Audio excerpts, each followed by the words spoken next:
Hello, magandang tanghali sa inyong lahat, mga ka-FB friend ko. May nag-tip kasi sa akin dun sa amin lugar, sa Barangay Ulag Grande, Tinambak, Camarines Sur. Lupa daw namin, ipinagbibinta na. Eh, ang sagot ko naman, paano ba ako mabibinta yun? Hawak-hawak ko ang titulo. Kayo mga ka-FB friend ko, kayo ba pag hawak-hawak nyo ang titulo ng lupa nyo, papaiba kayong ibenta ng iba? Siyempre siguro naman hindi eh. Ito yung subitan ng lupa namin. Kita nyo. Kinuha nga yan ng agrarian, hindi na makuha kasi ang isa pa ng lupa kapag nakapangalan, nakaregister siyang tao, hindi kayang kuhain yan. Ito. Yan ang nakapangalan sa nanay namin. Irene N. Velasco et al.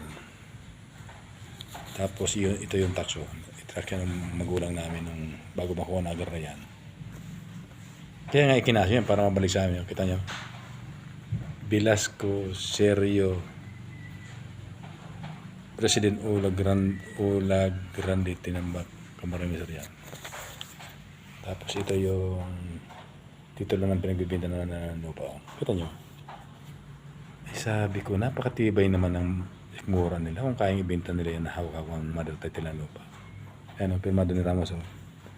Fidel Valdez Ramos. Yan ang sukat ng lupa namin. 216,970 square meter. Kita nyo? Tapos, ito yung galing sa korte. Kasi kinaso nga ng matagal yan eh. Galing sa korte ba?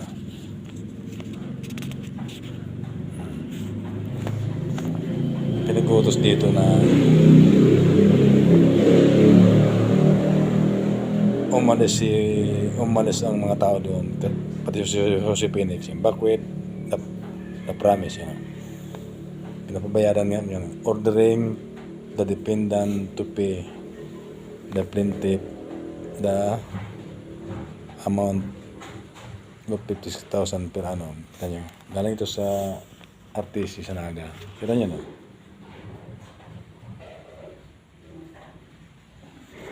Galing yan sa RTC sa Naga. Sabi ko eh, naibinta nila ang lupa. Andrito sa akin ang titulo. Yan yung mga taong nagbinta daw doon sa lupa namin. No?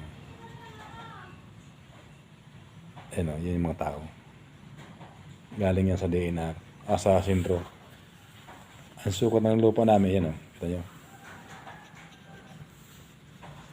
216,970 square meter. Ay, paano nilang maibibinta yan?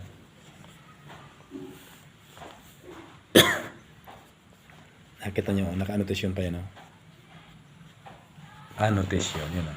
Naka-annotation, annotation. Ano sabi dito sa Roll for Section 74? Itong lupang ito, minana ng bagong may-ari. Bago namatay yung tatay namin, sa nanay namin napunta. Tapos, kasama nga yung mana kasi kahit alin.